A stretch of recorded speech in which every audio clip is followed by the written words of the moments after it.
People, Deluded, I'm back again. Good morning, I hope you're all doing well and safe. I say good morning, I know some of you are in different time zones, so good morning, good evening, good night, depending on who you are, wherever you are. I hope you're all doing well and safe, and I hope the same can be said for your loved ones, and I hope that can continue. But you lot know later today, Arsenal, we play against Aston Villa, our second from last game of the Premier League season. In fact, this week is the end of the Premier League.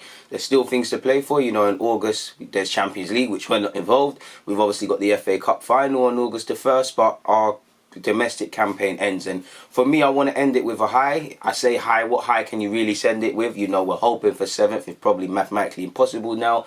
It's probably a 8th to 10th finish. I'm just hoping to win games and move forward next season, and I do believe there's been good parts of this season. I'd say we started well, we're ending kind of in decent form, but in between it's been a whole bag of nonsense, different managers and all of these things, and there'll be a time to reflect. Obviously, when you look at we've dropped 21 points from winning positions without obviously playing other games. We've dropped 15 under Arteta, so that shows there's a theme at this club and there's still old habits.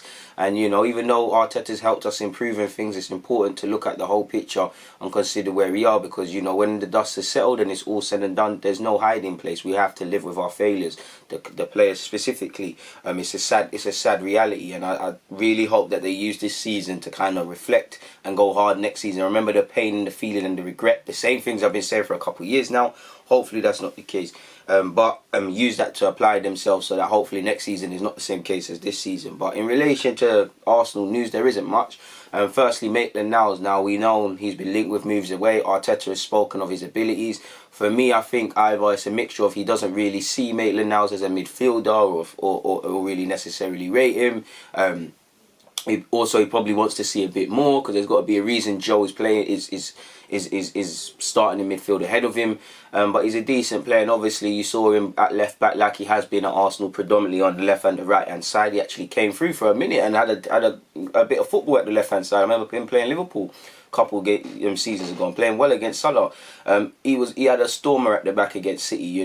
Going forward, Maitland-Niles has the quality. On the right hand side, his final ball, and that's normally decent. On the left, obviously his foot is awkward in that, but I do think he's a better player than he showed in the final third. But it weren't a game for that. He was coming in to do a job with Tierney on that left hand side and lock it down, and he done it superbly.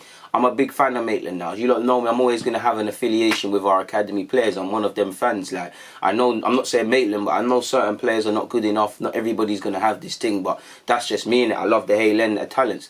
And I think Maitland-Niles can be a decent player for us. Whether he wants to be a first team or a squad player is down to him. He needs to seize the opportunity. I think, if you prove it, there's no reason you can't get a role in midfield. You might not play on a regular basis, but it's down to you to prove it, purely because Xhaka is the number one. Ceballos seems to have locked down that position. So at least for now, you're not going to get a look in. He said he'll play full-back and he had a good thing.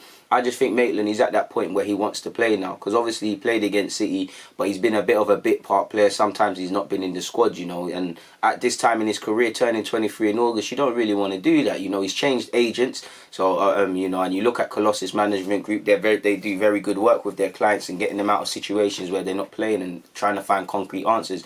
So at the end of the season, similar to Guendouzi, maybe Ozil, Maitland and Arteta, they'll probably have an honest chat and say where he's at, where he thinks he's at, and it's down to him. Arteta rates him highly, people. He said, he has every quality that you need to be a footballer, to play at the highest level, and he just needs to be a little more of a consistent way. But he's someone who can adapt in any position. He's a player who can play in many different positions. We've discussed the things, in my opinion, that he can improve or adapt to his game because he has incredible quality. And he's spoken of his midfield credentials, not just in midfield, but a couple of midfield roles. I forgot to say about, Maitland-Niles been linked with Brighton, and his situation will be something of interest because I want to keep him. I think Arteta does, but, you look at it, even if you don't necessarily want to sell certain players, we might have to be cruel to be kind, because if you can get a 20 for Maitland, if you can get a 40 for Guendouzi, I don't think Martinez should be sold. But if we was to just look at it, we've seen that we've got a levels keeper. You must can get 30 million for a man like that. Obviously, Mustafi's in decent form. You must can get an okay fee for that. And there's a couple other players that could be sold in. in isolation it's not much, but when you add it all together, obviously football's not as white and black as that, it gives us more money to move elsewhere. I mean, he's been linked with Brighton. That would be a fantastic opportunity for him. He's playing Premier League football. You know, at right back you'd be fighting with Lamperty. Who knows? You know, you might get ahead of him, you might not. Left back, it might be a similar case, but he's got good versatility, and Brighton's a good club to play for. You know, they play decent football. They've got good technical players. They've got a good coach in Potter that instills faith in his players. You know, regular football as well, potentially regular football in his role. You know, no disrespect to Brighton, but they ain't got the biggest of budgets, so they're going to have to really utilise their squad. There's opportunities for him to play, and obviously his versatility will be of interest. So, you know, if Brighton were to give us 20-30 million, I could see us doing it, but I wouldn't want to, you know. But I couldn't blame Maitland if he wants to leave, because, yeah, he played, you know, he clearly worked hard in training enough to... This is what I believe in Arteta. I think Arteta's one of them coaches, you train the way you play. If you train hard, you will get your opportunity. Clearly, Maitland-Niles trained hard and he got his opportunity. Now, he could have went with Saka there, he could have went with Kolasinac. There's a couple other things he could have done. But that's good. And if he does that, he'll play games. But you look at it, you got Cedric Suarez and Bellerin at right back. Left back, you know, depending on what happens, you know, it's congested there. Midfield, I don't believe Arteta sees you as a regular in that role. I'd hope to be wrong, because my personal opinion is I don't think Arteta rates Maitland particularly. I don't think he's the biggest fan of Torreira. I think he's a fan of Guendouzi, but he's just antagonising him. He's had enough. And I don't think he necessarily rates Pepe. I think if Pepe wasn't bought for 70 million and it was 30, 40, he'd probably play less. I think he prefers Saka, but that's just my opinion. And obviously, football's a squad game. And one thing I like about Arteta is that he rates every player, but there's very few players that won't. You know, I like stability. I like keeping the squad the same, but there's very few young players in the side that, you know, are gonna play every week. You know, he might use Lacazette and then he might use Eddie, or Eddie might get 60, 70. Lacazette the same. I like that about Arteta, in that apart from the Xhakas, Aubameyang and Leno's and the obvious players that have made themselves, Saka prior to coming out the team, that have made themselves vital to the team, he likes to move it around. And I would like to keep Maitland, but I'd understand if we let him go. Moving on from that, though, apparently nothing has signed yet, but there's talk of Arsenal are increasingly confident of extending the loan of midfielder Dani Ceballos for next season. Apparently it's likely to be announced after the final. Now some reports are saying we're even trying to make that permanent. I know Dani Ceballos has been speaking to Sky Sports recently about how he's adapted to Arsenal, you know, the Dubai trip. Every week Mikel Arteta is speaking highly of him. And, you know, when Ceballos is doing what we wanted him to do. You know, we wanted Ceballos to show why he's a baller. We know he's a fantastic footballer. You don't play for Real Madrid if you ain't got techers. But we wanted to see more, and I think we're seeing a bit more from him. You know, he's demanding more of himself from games. Sometimes he's not necessarily running the show, but when you're thinking of who was good, you're thinking of Ceballos. And that's what I like. And I think the only thing Ceballos has now got to add to his game is more goals and assists. Especially, I know he's playing in a more withdrawn role, but goals and assists. Obviously, if we make him permanent, great. If we can secure another loan spell and wait for the money to make him permanent, great. But that might tell me that, you know, we're probably not going to sign a creative midfielder. We're probably, you know, it's Partey, Ceballos staying and kind of done. Now, I could be wrong. I don't know. But I think, you know, unless Guendouzi and Torreira or one of the two leave, I can't see it, because there's too much congestion in the midfield when you consider what... I'm a man who loves bare midfielders, so there's always a spot you got. Assuming Partey came, you'd have Partey, you'd have Ceballos, you'd have Xhaka, who, you know, it's really Xhaka and somebody, so these men are all fighting for that spot. You'd have Torreira. You can count Maitland if you personally want. I don't know if I've said Guendouzi already, so there's that sort of thing. I'll be open to keeping it. I'd actually be open to keeping Ceballos permanently, but it all depends for the fee, because, you know, if we was to get Partey for 40 odd and Ceballos for the same, that's 80 odd million on the midfield before we talk about anything. And to be fair, I would like a midfield of Partey, Xhaka and Ceballos. I think individually they're good, but I think it would be remains to be seen if, you know, there's enough goals and assists, there's enough goal scoring threat in that midfield, because Xhaka's strengths is not that. He'll pop up with a banger every now and again. Partey is coming to be box to box. Ceballos is playing in a more withdrawn role, and I think that's the next step for Arteta, excluding improving us defensively, is trying to get more goals specifically from central midfield, because I don't think we've got that. At least, you know, United, they've got Bruno now.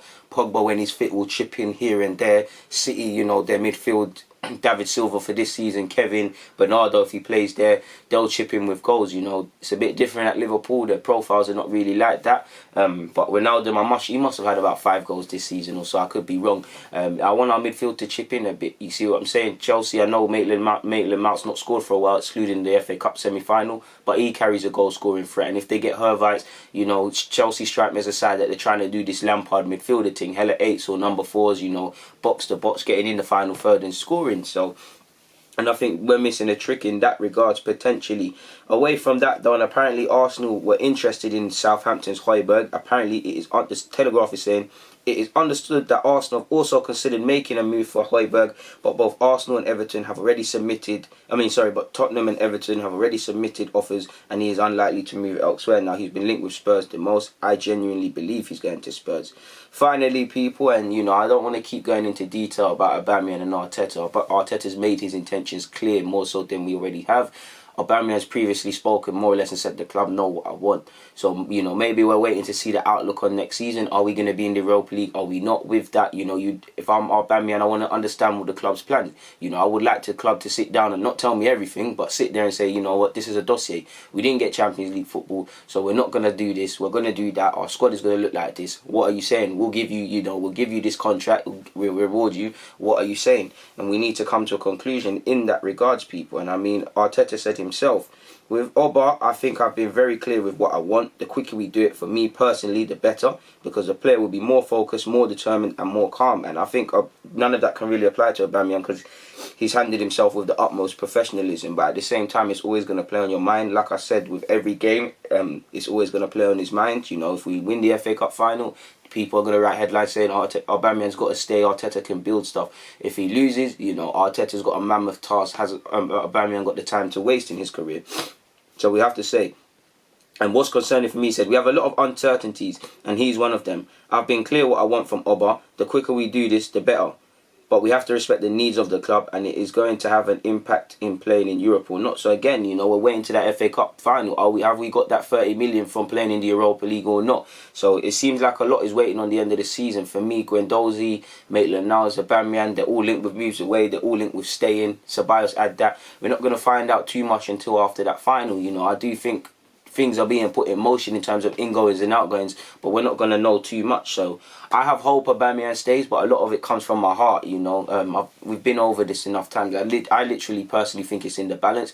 I think we have more of a chance of keeping Aubameyang than at the time we did. Maybe in hindsight, Mesut Ozil, because obviously he stayed, but Alexis at the time. So Aubameyang's got to consider everything, and he's got to make the right decision for himself. And most importantly, the club have to be able to react in the worst case scenario if Aubameyang says, you know what, I'm leaving.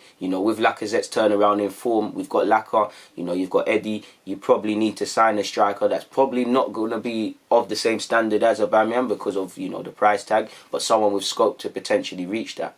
So we'll see what happens. But on that note, I've got to get out of here. I've got a Zoom meeting. People, please comment, like and subscribe. DG.